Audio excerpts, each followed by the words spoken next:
I am here with the one, the only amazing client of ours, Kate Dodd. How the fuck are we? So good. Bit hot, but so good. How are you? Cooler than yesterday. Well, I'm cooler than Yeah, yesterday. I hope you are as well. I am. I'm Yeah. good. I'm good. Did a load of lives yesterday, doing a few more today. Just coming on and helping people solve problems. I don't want to Thanks. butcher your intro. I don't want to. I don't want to mess up your intro. So, in a line or two, can you tell us what you sell and who you sell it to?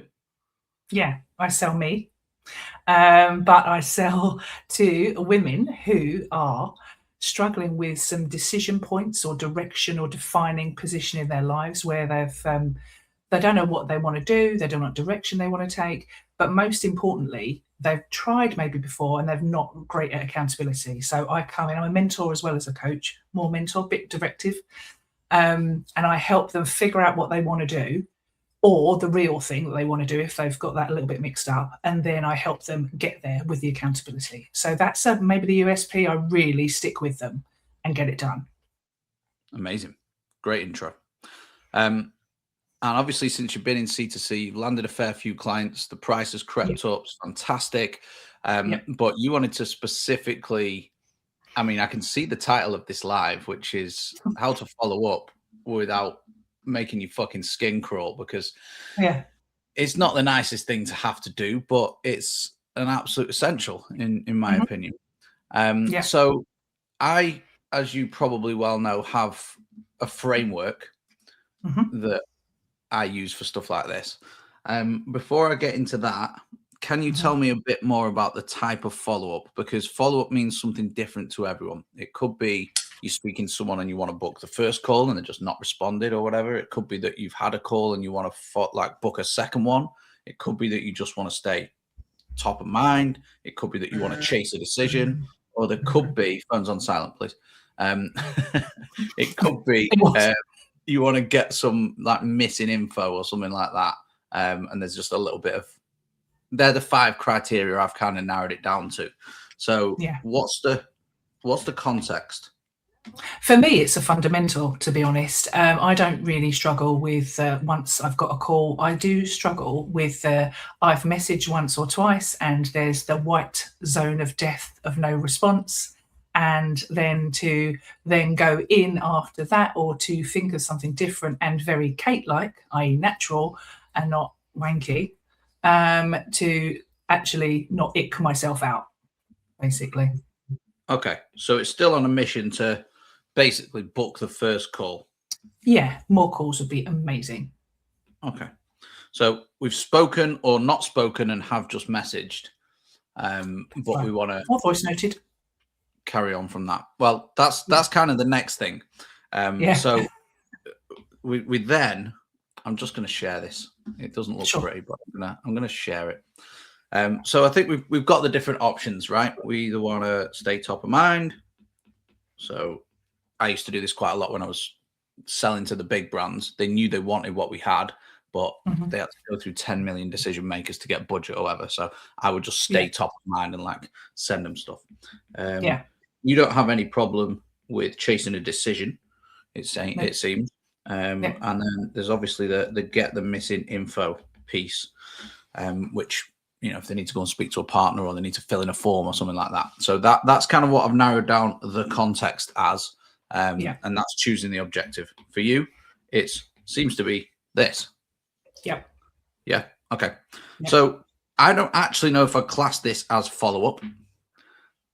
It kind of is if you've already tried to speak to them, but it's still Got kind it. of the initial touch. Anyway, we'll treat it as if it is follow up. Sure.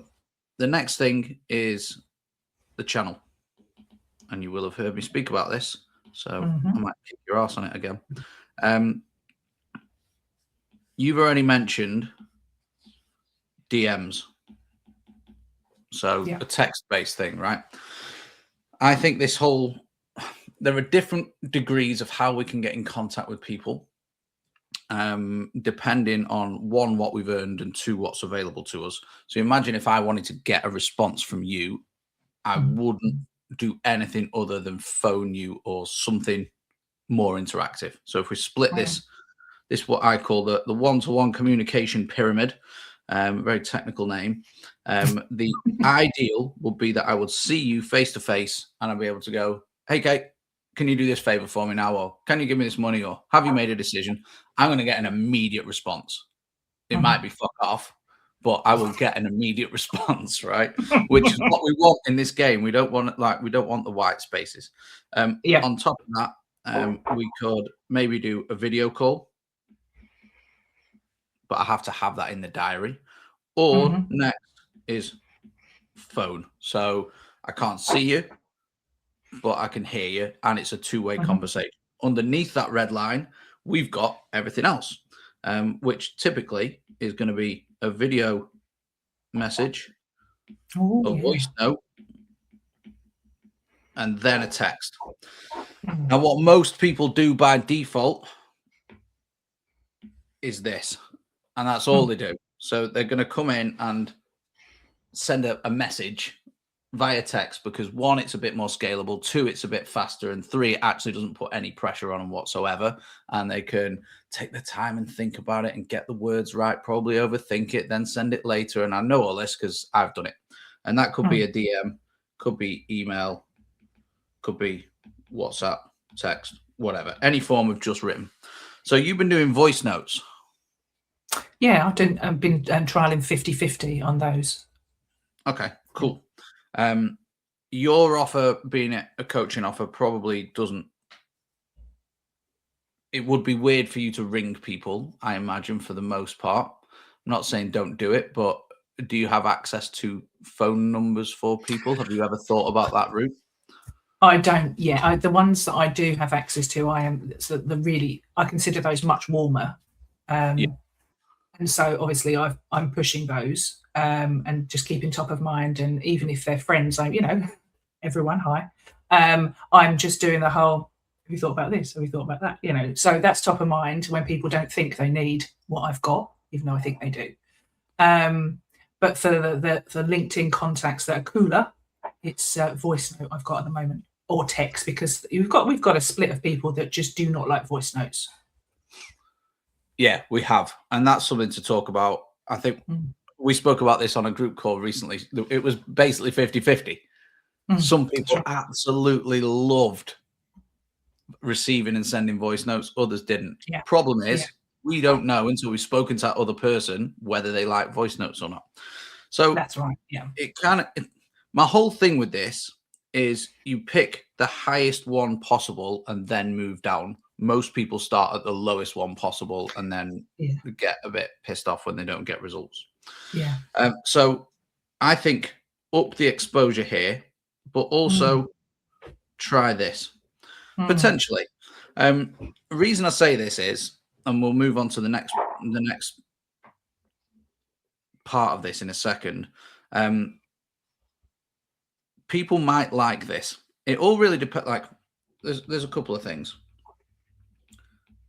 And we'll come to this in a sec.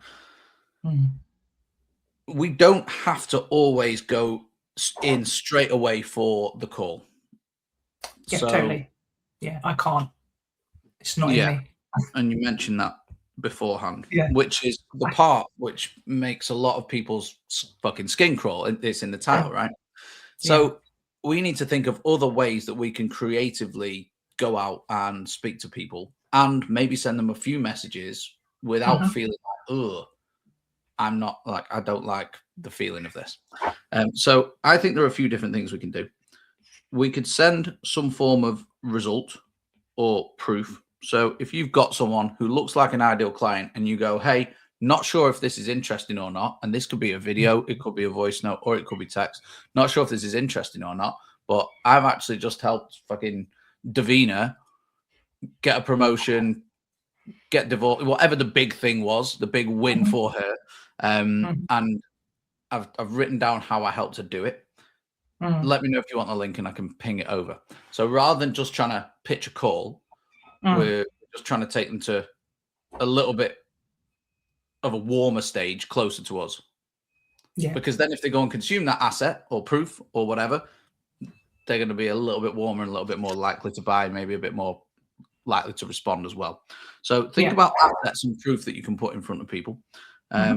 The other thing I have here is not, it might not be relevant for you because it's a little bit early, but you could potentially intro a client. So if I was trying to chase a decision over here, and then I would choose like a video message or a voice note potentially, I might go, oh, I'm going to intro you to Kate Dodd because she's just like you and she'll have amazing words to say about what I do. But that's not 100% relevant here. Next thing is literally made this for you. So I can see, I get these a lot. I get emails from people who will like screenshot or my Instagram profile. I'll see my face on it in the email. So I'll see a thumbnail of a video and they'll go, hey, I've just been through your whole funnel. I reckon I can help you get 1 million more appointments today. So not that, but kind of that. So this could be something along the line. I've checked out that I know that you're in the whatever industry. Yeah. I've actually just dropped a free resource, something like that. Could be a lead magnet, could maybe collect email address, maybe don't. Could be a good thing. Quiz for ladies who are in whatever industry or whatever age. This will probably help you out if you're stuck with anything. Again, just little things we can do. I'm not a massive fan of sending links without permission. And that'll probably feel a little bit more aligned with you as well, rather than going, I made this, check out on my fucking podcast, go and subscribe to me on YouTube, book a call, all these million links with loads of thumbnails popping up. I like to ask and then they can respond. Yeah. So that's another thing we can do. This is typically for after a call, but I would pull out if you had a call with me and you'd said that, I don't know, you're interested in Tony Robbins or I don't know, some shit like that, I may go and pull out someone else's work. So research a podcast, an article. Oh, okay.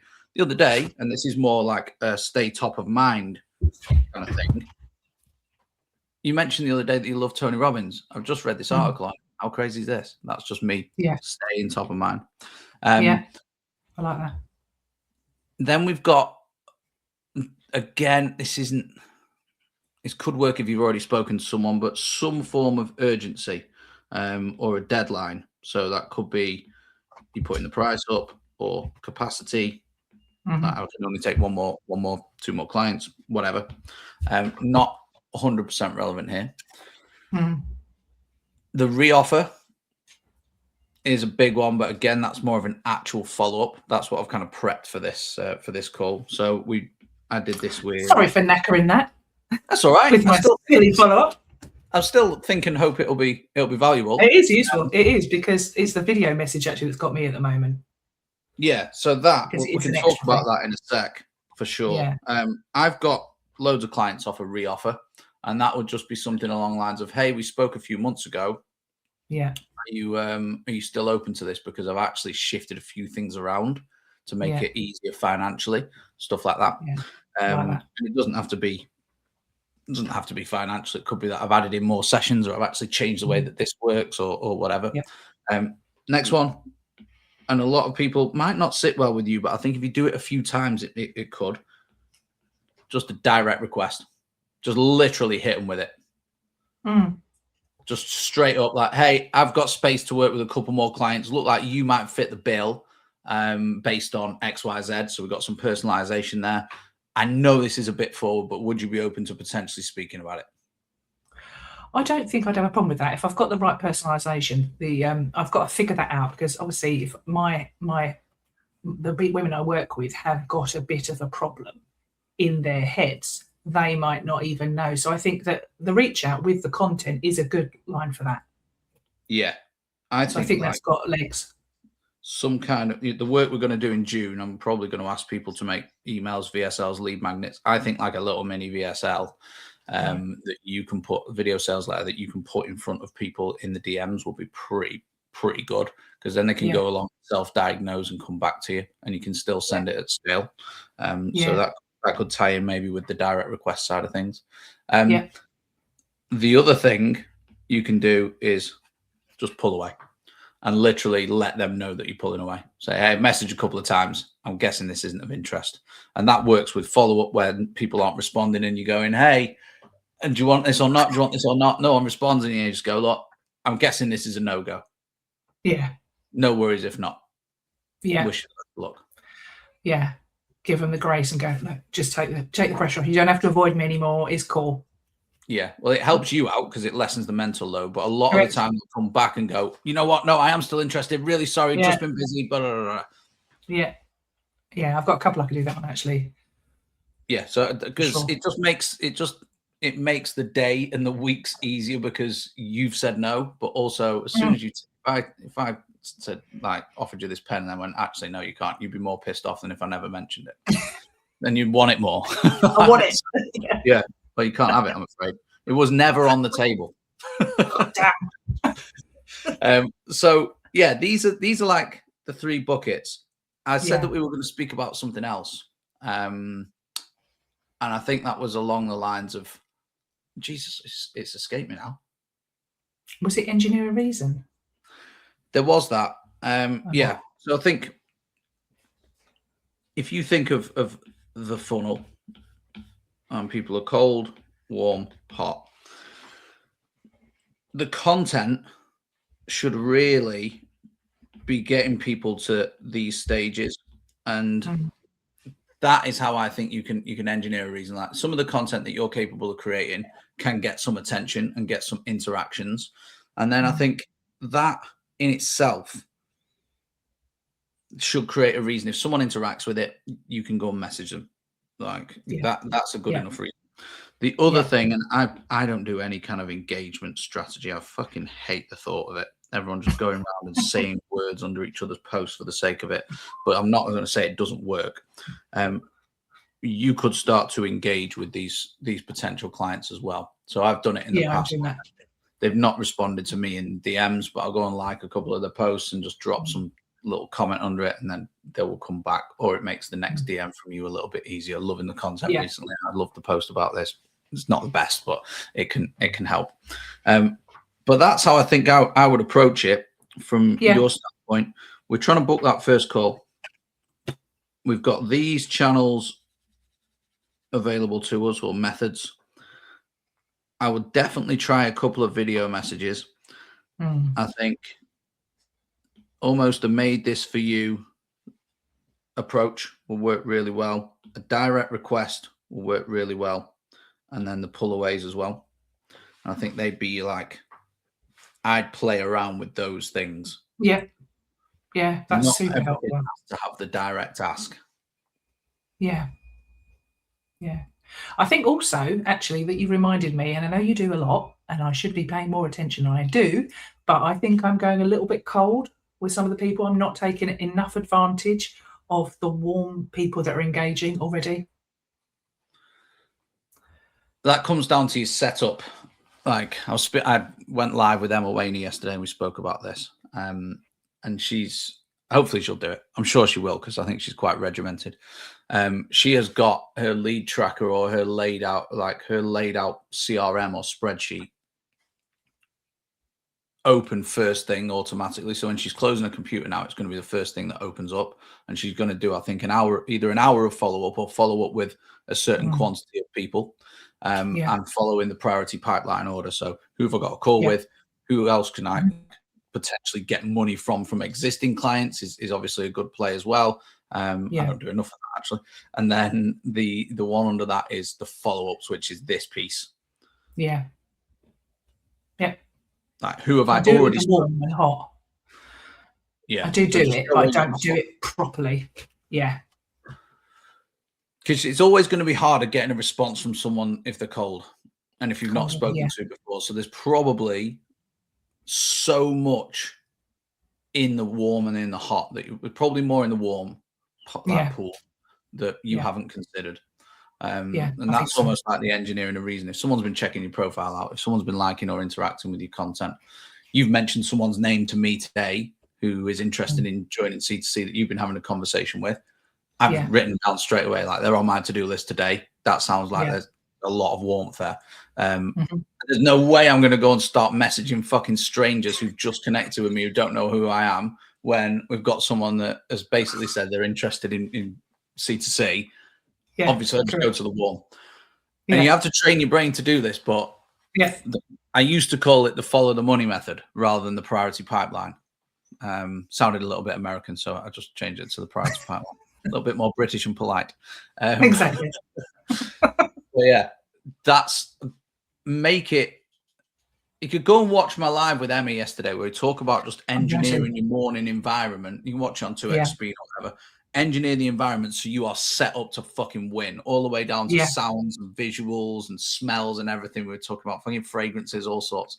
But how do you set yourself up when you get to your desk in the morning that you do the most important deep work on building and growing the business, rather than trying to make that do what I'm doing at the moment, which is pissing around in Claude Code and just I'm making the business better, but it's not actually growing it.